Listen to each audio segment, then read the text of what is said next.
Hello दोस्तों, नमस्ते, जय माता दी। मैं अपने चैनल सोनम मोदी लोकगीत में आप लोग का स्वागत करती हूँ। एक छोटा सा बहुत प्यारा शीतला मैया का गाना है, तो आप लोग सुनिएगा और कमेंट बॉक्स में जरूर बताइएगा कि हमारा गाना आप सबको कैसा लगा।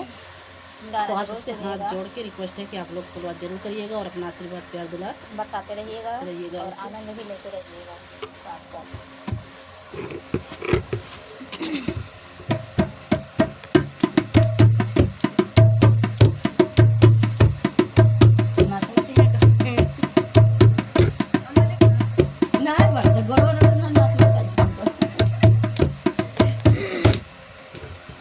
बैठौनी मिया के छैया रे शीतल मैया ना, बैठौनी मिया के छैया रे शीतल मैया ना, रे शीतल मैया ना,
वाली मैया की की जय, जय। बोलो शीतला मैया की की जय। जय।